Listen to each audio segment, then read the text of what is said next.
Olá, seja muito bem-vinda, muito bem-vindo ao Comece Agora, o podcast do Viva Longevidade. Meu nome é Fernando Souza, eu sou editor do Viva Longevidade e agora também estou aqui para a gente falar e debater assuntos que ajudam a construir a qualidade de vida longeva. Esse é um episódio especial que vai ao ar em julho, mês em que se comemora o Dia dos Avós. E para falar sobre o tema, a gente convidou alguém que sabe muito bem da importância dos avós para as nossas vidas. Fernando Aguzoli, também muito conhecido como o Neto nas redes sociais. Fernando, seja muito bem-vindo ao Comece Agora. Obrigado, fico super contente com o convite. É sempre um prazer poder multiplicar um pouquinho da história da minha avó, desse legado que a gente construiu juntos e fico super contente. Bom, além de o Neto, o Fernando é também jornalista e escritor. Para quem ainda não te conhece, Fernando, conta um pouquinho dessa sua relação com a sua avó Nilva. Por que ela era tão especial? A avó Nilva sempre foi uma grande amiga. Nós tivemos uma relação muito bonita de amizade, realmente. Ela, desde pequenininho, quando ela convivia com o netinho, ela buscava os interesses da minha geração, sempre. Ela tinha um interesse muito grande por diversificar as perspectivas dela para poder sentar na mesa de jantar, no almoço, no café da manhã e conversar com o neto sobre algo que gerasse um interesse maior. Então ela lia os livros do Harry Potter, do Senhor dos Anéis, ela assistia os filmes da minha geração e ela sempre tinha algum papo ali que fosse me interessar. E nós construímos então essa relação afetiva muito forte desde o início e vovó acabou, com o passar dos anos, desenvolvendo a doença de Alzheimer. E a partir dessa evolução da doença, eu tomei algumas decisões que eu acho que a gente vai conversar bastante aqui hoje nesse bate-papo.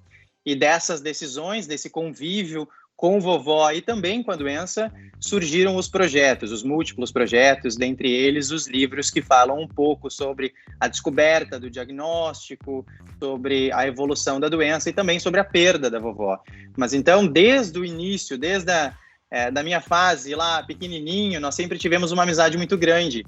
E acho que a gente vai falar também um pouquinho mais sobre isso depois, mas uma grande influência da minha mãe, dessa geração do meio, que acabou incentivando bastante esse convívio. E de um vínculo intrínseco à nossa relação, né? Independente de ser uma pessoa presente na minha vida, ela seria minha avó, nós acabamos construindo uma amizade. Eu acho que esse é o grande segredo de qualquer relação. O Fernando, aproveitando aí já que você adiantou, né? A gente sabe que você mudou de vida para cuidar da sua avó, né? E geralmente é o contrário, né? Geralmente são os mais velhos e principalmente as mulheres quem ficam aí com essa responsabilidade por cuidar de alguém, né? Seja uma criança ou então uma pessoa, um adulto ou um mais velho. Em que momento você decidiu que precisava ou então devia, não sei se esse é o verbo correto, mas em que momento você achou que era preciso fazer isso? Fernando, que interessante, né? Quando eu comecei a compartilhar a nossa vida nas redes sociais, eu acho que eu vou tomar liberdade para dizer que eu fui o primeiro brasileiro a compartilhar a demência em uma rede social, o cotidiano da demência, e as pessoas ficaram muito impressionadas. Na época, nós tínhamos cerca de 120 mil famílias nos seguindo nas redes sociais e compartilhando um pouco do nosso cotidiano. E isso acabou ganhando dimensões assim que eu nunca esperava, né? O primeiro livro vendeu cerca de 300 mil cópias, também compartilhando a nossa história. E muito eu me perguntei por que aquela história era diferente de outras tantas. E, na verdade, ela não era, né? É uma história que se repete em vários lares no Brasil e fora, mas o que chamou muita atenção foi um neto e não uma filha, como tu disseste, né? Ou seja, é um rapaz e é um jovem. E essa é uma quebra do padrão que a gente vê, que a gente observa, de uma filha na meia-idade, ou até mesmo entrando já no seu próprio processo do envelhecimento, que cuida de uma pessoa mais idosa. Esse é o normal e causou muita estranheza. Eu acho que esse é até um objetivo na minha vida hoje, que histórias como a minha não gerem tanta estranheza, não causem esse burburinho na mídia, porque o que eu quero é ver mais jovens tomando conta das pessoas que amam, assumindo esse cuidado. E mais homens também, porque desde pequenininho a gente vê essa tendência da mulher que tem que cuidar. Então é a mulher que tem lá o brinquedo é o bebezinho, o brinquedo é fulaninho. A gente não tem essa mesma cultura para os homens. Isso é uma coisa que a gente precisa desconstruir. É necessário cuidar de quem se ama, independente de quem é você. E acho que um grande desafio que eu tive eu era um gurizão, né? Eu tinha 20 anos quando deixei a faculdade de lado, parei certas funções da minha vida naquele momento para cuidar de vovó, quando a doença de Alzheimer, a demência já evoluía, na verdade. E eu ouvi muito, mas por que a tua mãe não faz isso? Mas por que os teus pais não assumem esse cuidado? Eu via a doença como uma ampulheta que corria muito rápido, né? A gente sabe que a qualquer momento a vida pode levar embora as pessoas que a gente ama. Mas quando a gente descobre um diagnóstico sem cura, como é o Alzheimer, parece que essa ampulheta ela corre muito mais rápido. E o tempo que a gente imaginava que tinha, ele corre das nossas mãos. E eu sentia essa vontade de sentar do lado de vovó e de parar a rotação da Terra para observar cada pedacinho dela, cada sorriso que ela dava e de estar ao lado dela, até o último momento, seja quando for. E quando eu tomei essa decisão, então, ouvi muito dessa galera dizendo, não, mas tua mãe tem que fazer. E em algum momento, acho que até me senti um pouco acuado, sabe? Será que é a decisão certa? Será que eu devo fazer isso? Mas, olha, graças a Deus fiz. Foi a experiência mais incrível da minha vida. Que jornada.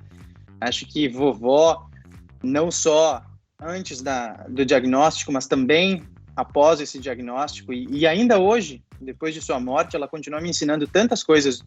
E eu continuo evoluindo tanto como ser humano.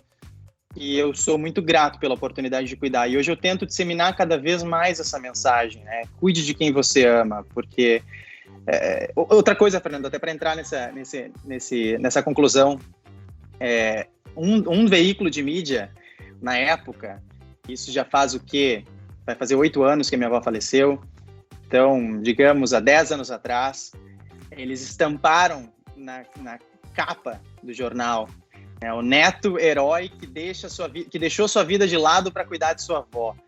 Péssima manchete. Primeiro, não existe neto herói. A gente não pode colocar num pedestal a pessoa que cuida de sua própria família. Isso não pode existir, porque isso distancia outras famílias de fazerem o mesmo, né? O super-herói não é a realidade de todo mundo, é o que a gente vê dos filmes. E não é isso que eu estou passando. O que eu fiz, como eu disse, se repete em todos os lares do Brasil, praticamente, né? Famílias que cuidam uma geração da outra. E isso é cambiável, né? Você cuida de uma geração mais nova, depois você vai cuidar de uma geração mais velha, você cuida da própria geração. E então, outra coisa, eu não deixei a minha vida de lado. Vovó Nilva sempre fez questão de fazer parte da minha vida. Ela construiu essa amizade, essa reserva afetiva junto comigo. Então, eu não precisei deixar a minha vida de lado para cuidar de Vovó Nilva. O que eu fiz foi pausar algumas etapas da minha vida que poderiam ser retomadas no futuro, e foram, né, para passar mais tempo com a pessoa que eu amava e que o tempo tirava de mim. É basicamente uma eleição de prioridades, né? Naquele momento a prioridade estava sendo aquela.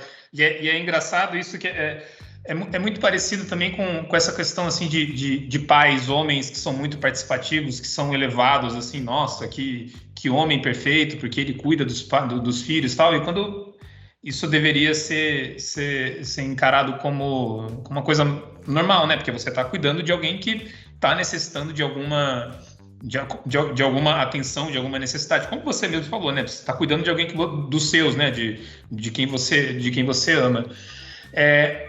Aproveitando que a gente veio aqui um pouco para essa parte do cuidado com a sua avó, que tinha Alzheimer, eu vi entrevistas suas em que você fala que foi duro entender e também aceitar que o esquecimento provocado pela doença não era algo pessoal, né? E eu imagino que isso pode estar, talvez, acontecendo na mente de pessoas que estão vivenciando esse cuidado com uma pessoa de Alzheimer. O que você pode falar para esses familiares que estão começando a conviver com alguém com doença de Alzheimer, ou até mesmo para aqueles que já estão há algum tempo praticando esse cuidado? Que palavra de conforto pode ser dado para essas pessoas? É muito difícil, Fernando, muito difícil você não levar para o pessoal algumas frases ditas, algumas ofensas, e isso, claro, que vem com o tempo. Eu sempre tento passar para essas famílias que tudo aquilo que eu escrevo nos livros, tudo aquilo que eu compartilho nas palestras, nas entrevistas, não foi uma chave que virou da noite para o dia. Muito pelo contrário, eu tento hoje passar essas mensagens para as famílias, mostrando que eu demorei muito tempo para aprender algumas coisas, para desconstruir alguns conceitos que eu tinha. E isso, claro, foi maltratando a qualidade de vida da nossa família até o momento em que houve uma mudança. E dentro dessa realidade, levar para o pessoal talvez tenha sido a tarefa mais difícil, desconstruir isso e entender que o Alzheimer ele também tem uma voz, né? A gente tem que deixar claro que o protagonismo ali é da pessoa. A partir do diagnóstico, aquela pessoa, a vovó Nilva, no caso, ela não deixa de ser quem ela foi, quem ela é, ela não perde essa projeção do que será a vovó Nilva no futuro, mas ela vai ser acompanhada dessa doença até o final de sua vida. E nós, como familiares, né, porque esse núcleo mais próximo, ele também adoece, ele vive a doença. Muitas vezes sofre mais do que aquela pessoa diagnosticada. Mas o protagonismo é da vovó Nilva. Ela continua sendo aquela pessoa, tem uma biografia ali. A gente tem que valorizar isso, dar a devida importância. Agora, o Alzheimer, ele tem sim uma voz. E a gente tem que separar muito bem quando a gente escuta a voz do Alzheimer, quando é ele falando e não é a vovó Nilva. Então, quando surgia aquele momento da paranoia, a vovó começava, não, porque o meu dinheiro estava aqui, eu sei que meu dinheiro estava aqui, imagina, roubaram, foi aquele menino que estava aqui. Poxa, eu sei que eu era um menino e sei que jamais faria isso com vovó. Agora, ela não sabe, ela não consegue conectar naquele momento quem era o rapaz que estava ali. E muitas vezes, quando conseguia conectar, também não conseguia conectar as outras pontas. E ainda assim me acusava, me xingava. Xingou muitas vezes minha mãe. Dormi chorando inúmeras vezes, Fernando. Inúmeras vezes. Dormi chorando, acordei chorando. Tem coisas que eu me lembro hoje de vovó falando que ainda me machucam. Porque tu nunca espera escutar certas frases na voz de quem se ama. Na voz daquela pessoa que construiu uma história ao teu lado. Tem aquela voz, mas quem fala aquilo não é ela, é a doença. E a gente tem que separar isso de alguma maneira. Então, com o passar do tempo, a gente vai entendendo, eu fui entendendo, que eu não podia me ofender com tais frases, com tais ofensas, porque não era a vovó Nilva me dizendo aquilo. Era uma outra realidade. Isso demora bastante, porque passa pelo aceitar a doença. E aceitar a doença é muito sofrível. Muito, muito, muito, muito. Porque você tem que primeiro entender que existe uma doença ali sem cura, que não te oferece as ferramentas necessárias para que se cure aquela pessoa.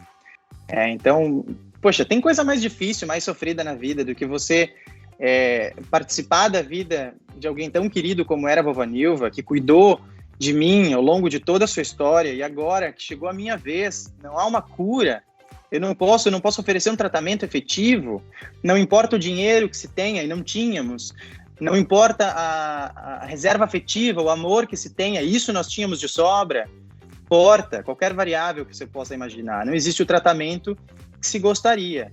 Então você tem que entender que diante daquele desafio, você não pode alcançar a vitória que você deseja. Mas aí, nesse processo, a gente começa a desconstruir essa vitória. A gente enxerga essa vitória final do, bom, a cura é essa vitória, qualquer coisa que não seja isso representa uma derrota. E não é assim que funciona. Minha avó viveu pouco tempo com Alzheimer. Ela viveu 6 anos, né? Enquanto hoje pessoas vivem mais de 20 anos diagnosticadas. E eu consigo enxergar hoje cada dia vivido ao longo desse período, junto com a minha avó, como uma vitória. Então eu ia dormir, eu havia vencido aquele dia e os inúmeros desafios que se apresentaram. Eu acordava e ali se apresentava um novo desafio para mim. Então a gente vai desconstruindo esse conceito de vitória, de derrota. A gente desconstrói também essa ideia de morte sendo reconhecida como uma derrota. A morte da minha avó eu enxergo hoje como uma libertação da fase de vida que ela vivia, né? Mas ao longo de 6 anos, eu venci todos os dias. Eu hoje não enxergo um só dia em que a doença venceu a família. Não, nós vencemos todos os dias. Dormi chorando, acordei com medo, quase todos os dias durante esses 6 anos. Medo do desafio que se apresentaria, medo, poxa, será que a vovó hoje vai caminhar com mais dificuldade, vai engolir com mais dificuldade? A gente sabe que a doença de Alzheimer é uma doença neurodegenerativa de progressão lenta e ainda sem cura. Então, cada dia traz desafios diferentes e também uma necessidade diferente daquele familiar que cuida. Então, eu dormia com medo, eu acordava com medo, mas eu vencia todos os dias. Esse é o meu entendimento hoje. E é o que eu tento passar para essas famílias, né? Não se sintam derrotados. Eu entendo que há essa frustração de não poder curar quem se ama, mas existem outras tantas vitórias possíveis e a gente precisa olhar para essas vitórias. Essa é uma das mensagens, né, do seu livro mais recente, o Alzheimer Não é um Fim, né, dessa história de que a partida da sua avó não é exatamente uma derrota. O que eram essas pequenas vitórias do dia a dia, né? Como é que você conseguiu mudar essa... Porque assim, eu entendo, eu não tenho nenhum caso eu não tenho nenhum caso muito próximo de Alzheimer na minha família. Até tenho, né, mas eu não convivo tanto com ela porque ela mora em outra cidade. Mas eu fico com essa sensação de que a pessoa vai... E também me corrija se eu estiver errado. Eu fico com a sensação que a pessoa vai indo aos pouquinhos, né? E eu acho que isso pode gerar algum tipo de sentimento nos familiares de que você está vendo a pessoa indo aos poucos. E aí vem esse sentimento de derrota, de você estar perdendo e tal, não sei o quê. Como é que você consegue dar essa virada de jogo assim para ver que não, o Alzheimer não é exatamente uma derrota? Fernando, eu sempre escutei aquele conceito de as pessoas com Alzheimer são como as velas que vão se apagando, né? Eu nunca gostei. Eu entendo quem utiliza esse conceito para descrever que é a doença de Alzheimer, mas eu nunca gostei disso. De fato, existe um luto parcelado ao longo da doença, ao longo dos estágios. E esse luto é você enlutar o caminhar, você enlutar as reações, você enlutar o comportamento, você enlutar o mastigar, como eu disse antes, né? Todas essas funções, elas vão encontrando desafios ao longo desse período e elas vão encontrando dificuldades. E você vai enlutando isso. Então, a minha avó caminhava de uma maneira antes do diagnóstico e de uma maneira depois, mas também quem não muda, né, certas funções ao longo da vida? A gente vai se adaptando e cada fase da vida tem limitações características, né? O Alzheimer não foi diferente. E essas vitórias que eu encarava, como é que eu vou te explicar? Muitas pessoas hoje, né, que vivem com demência, elas acabam morrendo sendo quem elas nunca foram. Privadas daquela personalidade, das coisas que fizeram ao longo da vida, daquilo que as trazia prazer, privadas de conviver com seus familiares, do sorriso de fazer algo que se sabe, que se gosta, de ver alguém que se ama. E essas pessoas acabam morrendo desconectadas de quem elas foram, porque alguém ali diz, mas ela não vai lembrar disso depois, para ela não vai fazer diferença. E essa é a realidade. A minha avó morreu sendo a vovó Nilva. E ela foi vovó Nilva até o último dia de sua vida. Um exemplo disso, ela fumava pra caramba, Fernando. Minha avó era uma fumante inveterada, tu não tens ideia. E quando eu assumi esse papel também, além de neto, de melhor amigo, um pouquinho pai de vovó Nilva, eu pensei, bom, um pai não vai deixar a sua filha fumar, né? A gente sabe que fumar faz mal, então não vou mais deixar a vovó Nilva fumar. Agora tá na hora de tirar esse cigarro. E quando eu fiz isso, o Alzheimer não a permitia se comunicar da forma como ela fazia antes. Então, ela não sabia dizer aquilo que a incomodava. Mas as alterações de comportamento de vovó Nilva foram tamanhas que todos os dias ela ficava agitada, ela ficava com raiva, ela ficava agressiva, mas ela não manifestava o porquê, né? Ela não dizia verbalmente o porquê que ela ficava tão incomodada. E eu percebi, no passar dos dias, que era a ausência do cigarro, algo que a conectava com ela mesma e que ela nunca esqueceu, até o último dia de sua vida.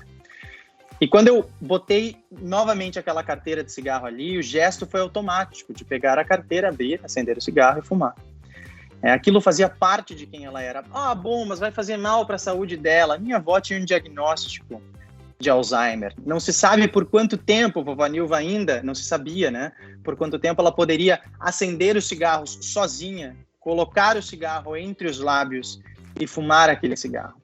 Ah, é controverso o assunto, mas é também a conexão com ela mesma, faz parte de vovó Nilva, daquela personalidade. Né? E vovó Nilva pôde morrer sendo quem foi a vida inteira, estando perto de seus familiares, das pessoas que a amavam, que ela amava, olhando fotografias de seu passado, relembrando momentos icônicos de sua vida. E isso, para mim, é muito importante e representa uma vitória, cada vez que vovó Nilva ia dormir, sendo vovó Nilva. E tem uma coisa que eu acho bem legal da sua história, das suas redes sociais, é que tem momentos muito engraçados seus com a sua avó e que foge um pouco desse imaginário que talvez a gente tenha, talvez não, né? Acho que muita gente tem esse, digamos, preconceito com quem tem demência, de que a pessoa fica triste, que ela fica lá isolada, tal, e tudo mais, mas tem um vídeo muito bom lá seu dela dando risada, uma risada gostosa acho que é o som do passarinho, ou é o som o som da lâmpada, né? A lâmpada, né? Que ela bate a palma. É também um outro jeito de mostrar o quanto que isso que você falou, né? O quanto que o Alzheimer ele não pode tirar a essência da pessoa, né? A pessoa tem que estar conectada com ele ainda, né? A pessoa tem que estar conectada consigo para conseguir vencer a doença, né? Exato. O bom humor fez parte da nossa vida de uma maneira muito forte, muito intensa. A gente costuma pensar que uma pessoa com demência não ensina e não aprende mais nada, que também não se diverte, que não tem essa capacidade de fazer parte da família. Quantas pessoas não levam o idoso com demência até a mesa de jantar, mas o jantar até o idoso, e acabam isolando essa pessoa na pior das prisões, que eu digo do velho, que é a poltrona. Leva tudo até a poltrona e o idoso para de ter esse protagonismo naquela família ou naquela casa.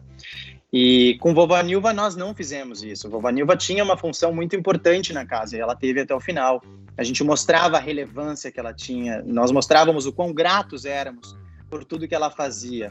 Então, ao invés de vovó ficar, por exemplo, sentada naquela poltrona, eu dizia para a vó, tem tanta louça na pia, a senhora pode me ajudar a lavar? E ela ia, faceira, porque ela tinha uma função ali. E ao invés, então, de ficar, como muitos idosos com demência ficam, quero ir para casa, ela se sentia útil naquela casa. Ela tinha uma função, né? E ela se sentia digna daquilo. E era algo adaptado às limitações dela. Ah, mas ela lavava mal e depois eu precisava lavar a louça de novo. Bom, mas a função ali não é ela lavar a louça. É ela ter uma função. É ela se sentir útil dentro daquela casa. E o bom humor fazia parte desse nosso cotidiano. Então a gente se divertia pra caramba. Fernando, quando eu recebi o diagnóstico da minha avó e eu voltei para casa, eu fiz aquela grande... Bom, o grande erro que todo mundo faz quando volta do consultório médico, que é o Google. O Google sempre vai te matar, independente do que tu tenhas, independente do que alguém tenhas, é morte certa. E quando eu botei lá no Google, claro, o diagnóstico era fatal, inclusive para a família, né? Mas as fotos no Google Imagens, e eu fiz esse infeliz teste, elas eram todas de idosos, todas as fotos em preto e branco, e os idosos cabisbaixos no canto do quarto. Então, Alzheimer escorria a depressão da palavra. O estigma ainda está muito forte associado a essa palavra, e o que eu fiz foi tentar desmistificar um pouco isso e mostrar que Buenas vai ser difícil pra caramba, e foi. Os momentos de sofrimento da família foram enormes também. Mas eu tô aqui para compartilhar aquilo que também nos trouxe um pouco de alento, que também nos trouxe um pouco de esse respiro de viver o dia seguinte, que foi o bom humor. Foi um grande aliado, um grande remédio, como dizia Pat Adams, né? Foi um grande remédio dentro, não só do diagnóstico da minha avó, mas da situação vivenciada por toda a nossa família. O Fernando, além desse livro aí que a gente começou, tem o seu best-seller também, né? O Quem Eu. Como é que é ser um best-seller com uma história tão pessoal? Como eu te disse antes, é incrível poder multiplicar a minha avó, uma família pequena, né, Fernando? Uma família de 3 pessoas, 4 pessoas, e a gente poder multiplicar essa história, tantas pessoas nos seguindo em redes sociais e lendo livro, conhecendo a vovó Nilva, se sentindo um pouquinho netos, como eles mesmos compartilham comigo. Isso não tem palavras que possam descrever essa emoção. Por outro lado, me causa um pouco de incômodo saber que essa história, ela gera tanto interesse, como eu falei no início. Por quê? Por que gera tanta estranheza? Não deveria. Deveria ser algo tão natural ao ponto de, por que eu vou ler uma história que se repete lá em casa? Mas, na verdade, as pessoas se sentem muito curiosas. E eu sou grato por isso. Eu digo que cada uma dessas pessoas que vai conhecendo um pouquinho da nossa vida, elas se tornam também um pouquinho da nossa família, uma parte importante que compartilha esse legado.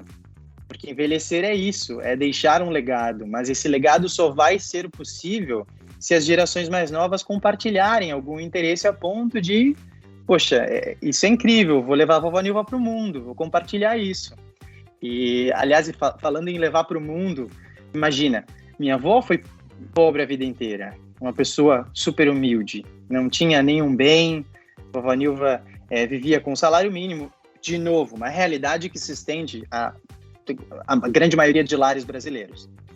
E o sonho era viajar pelo mundo, nunca teve condições de fazer isso, nunca saiu do Brasil. Mas quando lançamos o livro, Fernando, eu recebi tanta foto do livro em outros países, as pessoas iam viajar, isso acabou virando uma corrente nas redes sociais, as pessoas iam viajar e levavam o livro. Então eu tinha foto do livro na Ucrânia, na Índia, em safaris, na África do Sul. Impressionante, assim, os lugares onde a minha avó acabou alcançando após essa grande jornada que foi escrever e publicar a nossa história. Agora, eu tenho um arrependimento na minha vida, dentro dessa história toda, que é não ter publicado o livro antes, não ter finalizado o livro antes. Esse livro nunca foi um projeto para as livrarias, nunca foi um livro, uma ideia pública. A ideia era lançar o livro e poder entregar ele impresso em uma impressora comum, nas mãos da minha avó, para que ela se enxergasse na capa e ela pudesse assinar esse livro para a família. Só isso. 3 pessoas talvez leriam nossa história e ela teria esse prazer de, no final, na fase final de sua vida, assinar o livro. Infelizmente, nós começamos a escrever a história dela juntos. No início do Quem Eu, várias considerações, entre aspas, são falas dela, porque eu escrevia no meu computadorzinho ali ao lado dela, enquanto ela tricotava. E, infelizmente, vovó Nilva teve uma infecção urinária muito forte, foi internada e ela não saiu dessa internação. Acho que 1 mês ou 2 meses depois, eu criei coragem para sentar, e essa talvez tenha sido a tarefa mais difícil da minha vida, sentar e pegar uma obra que começamos juntos, e que era para ter sido a nossa última grande aventura, e terminar essa obra sozinho. Isso foi um baque muito grande. E eu sei que existem várias frases de conforto, de ela tá vendo em algum lugar, ela tá acompanhando, mas não é a mesma coisa. Eu queria ter entregue esse livro nas mãos da minha avó, e eu não tive tempo para fazer isso. Mas esse é, eu acho, que o meu único arrependimento. Muito obrigado por compartilhar esse momento. Vi que você se emocionou bastante para falar dessa parte. Eu nem sei o que falar, né? Porque acho que todo mundo aqui tem alguns digamos, arrependimentos assim, de coisas que não conseguiram fazer com aquela pessoa querida que estava viva, né? E realmente o que você falou, né? É um arrependimento, mas é uma coisa que acho que ele só escancara o tamanho dessa importância que a sua avó tinha para sua vida, né? Eu sei que tem muitas pessoas que têm histórias e sentimentos assim, bem semelhantes, né? Como você bem tinha falado, né? Ter esse contato, essa proximidade com os avós, né? Que são esses primeiros idosos que a gente conhece. Você estava falando lá no início um pouco de como ela cuidava de você, do Fernando mais guri. É importante para a gente construir uma cultura de valorização dessa faixa etária, né, da população dessa faixa etária? Fernando, é muito injusto que no ciclo natural da vida os avós tenham essa tarefa tão difícil e ainda assim tão importante de explicar a finitude, né? Porque no ciclo natural eles serão as primeiras grandes perdas que nós viveremos na nossa vida. Claro que muitas vezes esse ciclo natural não se completa e a gente acaba vivendo outros processos, mas minha primeira perda foi o meu avô paterno. Foi muito cedo, e eu tenho certeza que ele teria sido o que foi vovó Nilva para mim também. E a minha segunda grande perda, então, vovó Nilva. É injusto pensar que pessoas tão incríveis e iluminadas tenham essa difícil tarefa de nos mostrar o que é a finitude humana. E isso me mostra cada vez mais quão importante é darmos valor ao tempo que temos ao lado dessas pessoas. Quando eu vejo amigos meus por meses sem visitar, sem ligar para os avós, meu Deus, isso é um tempo que não volta mais, é uma oportunidade que não terão de novo. E em contrapartida eu vejo outros amigos que não têm avós e que nunca tiveram avós e que não têm essa possibilidade de convívio. E claro que isso me machuca, mas eu vejo que construir esses vínculos, né, vai muito além dessa relação intrínseca, como eu disse antes, de ser uma avó. É construir um laço, é construir uma reserva afetiva. E todos nós temos a capacidade de conviver com outra geração. Nós temos vizinhos, temos tios, temos outros parentes, temos amigos, né? Podemos ser amigos. Existe esse preconceito do termo, da palavra amigo, quando a gente ouve um jovem falando, meu amigo, a gente imagina alguém da mesma faixa etária, mas por que não um idoso de 80 anos? Por que não podemos criar e desenvolver uma amizade, encontrar essas intersecções, esses pontos em comum que geram interesse numa convivência? Isso tudo é possível, é muito possível e deve ser possível. E a gente tem cada vez mais que incentivar isso nas escolas, esse valor de solidariedade, né, de ser um voluntário, esses voluntários do futuro, mostrar a grande importância entre as gerações, esse convívio. E isso eu vejo que falta bastante. Alexandre Kalash fala muito sobre isso, sobre essas relações intergeracionais e sobre a importância delas. E ele já teve um projeto maravilhoso em Londres, na universidade, onde eles parearam os alunos de medicina com idosos desde o início do curso, e isso gerou uma atração positiva ao invés de uma distorção de imagem. E acho que a gente precisa disso, não só nas escolas de saúde, mas também nas escolas no geral. A gente precisa incentivar essas crianças cada vez mais a enxergarem nesses idosos amigos, relações possíveis, relações positivas. Isso passa também, né, Fernando, por esses idosos estarem interessados nisso. Quantas vezes eu escuto uma idosa toda cheia de plásticas, eu tenho amigas assim, cheia de plástica aqui e ali, porque envelhecer é um absurdo, porque não quer envelhecer, dizendo para os netos, não me chama de avó em público. Eu fico horrorizado com a falta de humildade para viver o envelhecimento e para reconhecer os benefícios nessa relação de avó e neto.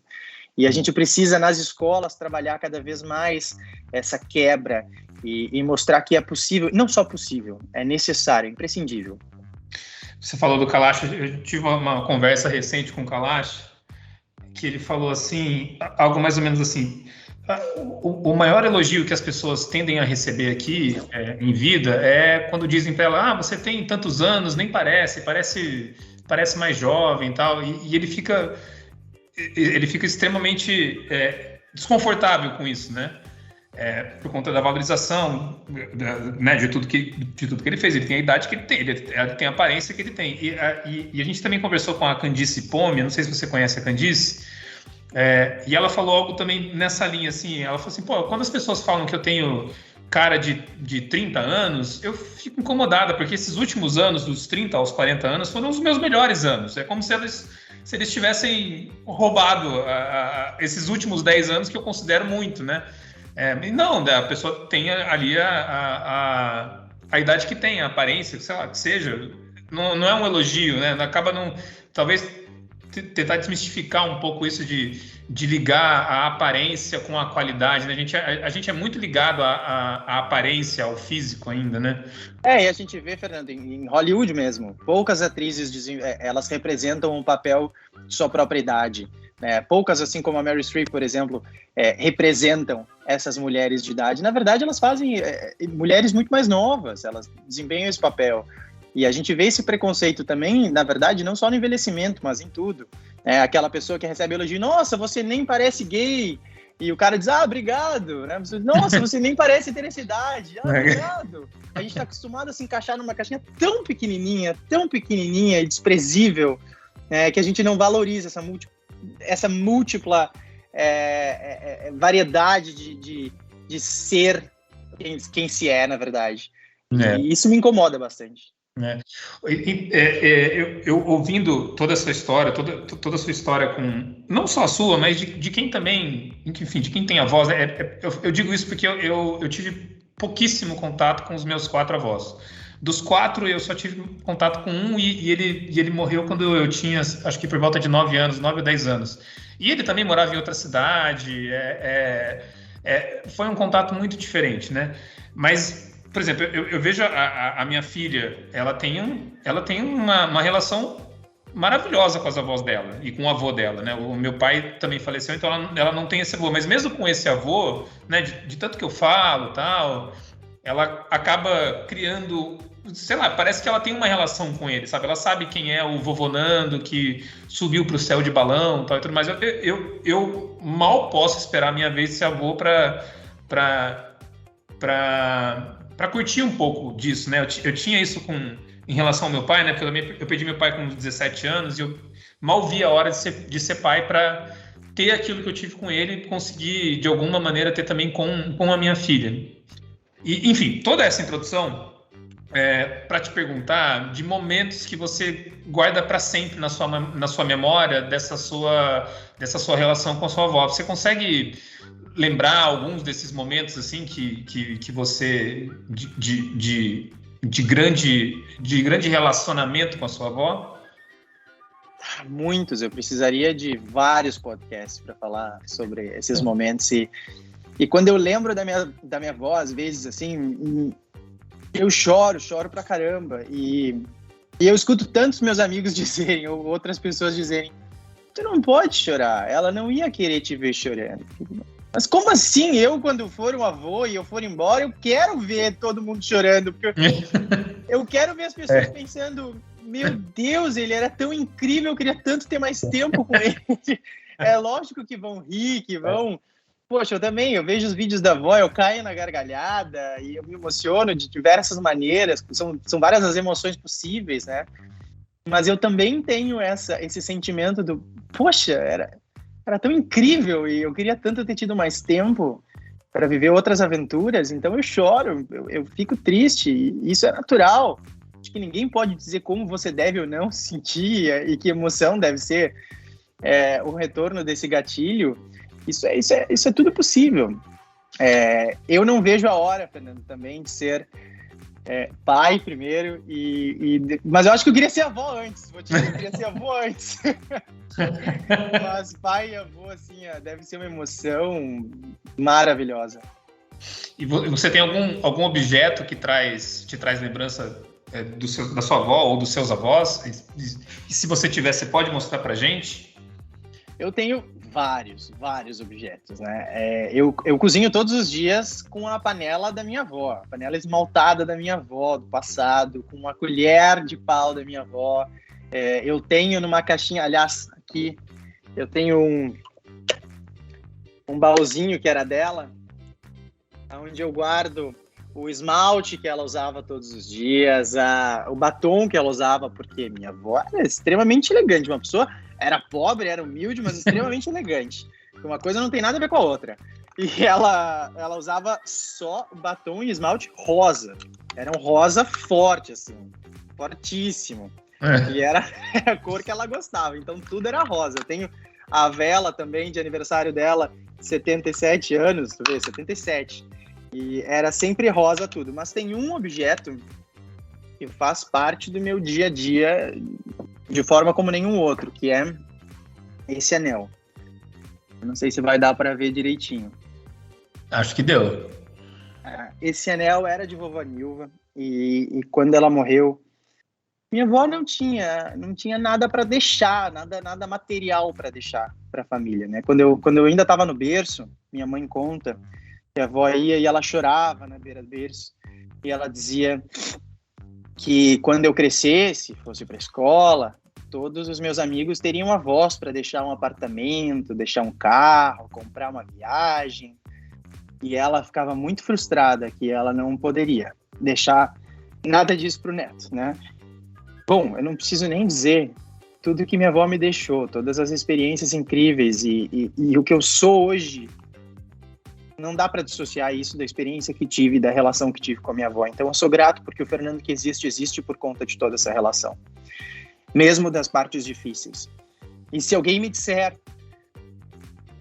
o que tu prefere esquecer, o que tu gostaria de esquecer, os momentos felizes ou aqueles sofridos, eu não sou capaz de responder isso, porque eu não quero esquecer também daqueles momentos sofridos, porque eu só conheço aqueles momentos e eu só fecho os olhos e eu consigo lembrar deles porque eu estava ali ao lado. E isso para mim é de grande valor, porque eu sei de familiares que não estiveram ao lado, que optaram por não estar ao lado, né, que não viveram esses momentos e que não têm essas lembranças. E foi uma dor muito grande encontrar minha avó caída no chão do banheiro, sem forças para levantar. E eu só sei que ela levantou daquele chão de banheiro porque eu estava ali. E eu não sei por quanto tempo ela teria ficado caída se não houvesse alguém disposto 24 horas. E então eu não consigo também esquecer desses momentos. Eu acho que esse anel é uma lembrança de tudo isso. Uma lembrança de que, independente do desafio, eu nunca arredei o pé. Eu, minha mãe, a gente nunca arredou o pé. E eu olho para ele de forma muito saudosa, assim. Vou parar, senão vou começar a fungar. Eu tô aqui com o meu remédio, inclusive, se eu começar a fungar. Quando a gente fala, quando a gente traz histórias de pessoas que tocam tanto a gente, é muito difícil não se emocionar, né? Eu fico... O mais próximo que eu tenho, assim, de alguém com uma relação muito saudosa é com meu pai, né? Eu não fiquei com muita coisa, assim... tinha um casaco dele lá que eu adorava, que eu achava lindo, mas ele acabou não ficando comigo. Mas no dia que eu encontrei um casaco muito parecido com aquele, eu resolvi comprar, porque aquilo ali me sentia tipo como se eu estivesse vestindo ele, né? Mas é isso que você falou, a gente tende a não querer lembrar muito desses desafios, dos dissabores que a vida dá, mas elas acabam ajudando a gente a ser constroem a pessoa que a gente é e que a gente vai ser, né, daqui para frente. Tudo isso faz parte, né? Não é só de alegrias que a vida é feita. E é interessante como a gente não consegue se desapegar de certas coisas, né? Eu tenho uma colcha de retalhos de tricô que minha avó fez, que eu vou te dizer, Fernando, bem honestamente, não sei se eu conheço uma coisa mais cafona do que uma colcha de retalhos de tricô, mas eu não consigo me desfazer daquilo e nem nunca vou. É uma coisa que ela está sempre no meu alcance e ela representa também essa fase da vida da minha avó, onde fazer um casaquinho de tricô já não era mais uma possibilidade, porque era muito complexo para ela. Uhum. Então, o que ela foi fazer foram esses retalhos, esses quadradinhos, e depois eles acabaram virando uma colcha com a ajuda da minha outra avó, que ela conectou todos eles. Então, aquela colcha, para mim, ela não é só um objeto cafona de casa, mas ela simboliza tanta coisa legal, tanta coisa incrível, e eu não consigo. Ela tá aqui, ela vai ficar aqui pro resto da vida dela. Da minha vida, no caso. Mas não deixa de ser também a vida dela, né? Ela continua com você, acaba sendo uma extensão, né? Também. O Fernando, você falou aí que você tem a intenção de ser avô, né, tal. que tipo de avô você quer ser? Eu enfrento hoje um momento muito difícil da minha vida, porque eu cuidei da minha avó, né? Eu cuidei do envelhecimento da minha avó. Eu hoje sou filho de pais já aos 63 anos. Mas eu vejo que eu estou sendo um cuidador, assim, que beira o insuportável, sabe, Fernando? Não deixo fazer em nada que pode colocar eles em risco, eu sou hiperprotetor, eu faço tudo. E isso está me sobrecarregando emocionalmente, porque eu tenho também que dar espaço para que as pessoas vivam. Então, eu já estou começando a temer o momento em que vou virar pai e serei aquele pai que faz todas as... Tipo, sabe, o filho, a filha pede, pai, posso ir em tal lugar? Aí tu pensa, tem uma calçada ali que ele pode cair, aí tem um meio-fio lá, mas aquela rua lá ele não vai poder atravessar. Blá, blá, blá. Eu faço isso com os meus pais, imagina com o filho. Então eu preciso me redescobrir nesse processo, porque senão eu vou ser um avô insuportável. Insuportável. Ô, Fernando, a gente está caminhando aí para a última pergunta dessa maravilhosa conversa que a gente teve, muito emocionante. Esse episódio vai ao ar próximo do Dia dos Avós. Que mensagem você tem para os netos e avós que estão nos escutando? Sejam amigos, encontrem alguma coisa em comum, e isso passa por terem interesse de fazer isso também. E convivam. Essa convivência, ela não tem preço, ela não vai retornar em nenhum momento das vidas dessas pessoas, das nossas vidas, e participem da vida um do outro, né? Conheçam a biografia, conheçam as memórias, compartilhem essas memórias e construam um legado juntos. Acho que essa é a melhor mensagem para deixar. Muito bem, Fernando. Olha, muito obrigado pela sua participação. Uma conversa emocionante. Me fez aqui lembrar várias coisas. Me fez ter um pouquinho de inveja de não ter tido uma relação assim tão intensa com os avós. E eu já tenho, digamos assim, essa inveja meio que diária da minha filha com as avós e o avô dela, né? Mas ver um jeito de um neto falando assim, de um jeito tão bacana, tão bonito dos avós, de uma pessoa mais velha e tudo mais, é sempre um exemplo a ser seguido. Você falou que tipo, estranha um pouco o fato dessa história ser tão curiosa, tão não sei o quê, mas é porque eu acho que a gente às vezes ainda estranha, assim, como é que eu posso dizer, demonstrações tão gratuitas de amor e de cuidado com o outro. Parabéns pela sua história. Obrigado, Fernando. Foi um prazer compartilhar com vocês. E tem passagens da nossa vida que ainda me emocionam e que eu espero que me emocionem para o resto da minha vida, porque elas foram muito importantes de fato. Em uma palestra, eu nunca vou esquecer, uma palestra onde eu chorei pra caramba. Uma das primeiras palestras, eu chorei em todas, mas nessa em particular eu chorei muito. E eu me desculpei com o médico que havia me contratado para dar essa palestra. Eu disse, olha, desculpe, aquele momento ali eu chorei pra caramba. E ele disse, Fernando, tu trabalha com a tua história, e no momento em que essa história não te emocionar mais, ela vai ser puramente um trabalho, e aí ela perde o sentido dela. E é isso que eu entendo hoje.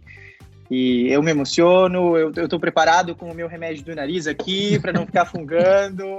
Essa é a nossa vida e é um prazer poder compartilhar ela, seja chorando, seja rindo, de qualquer forma.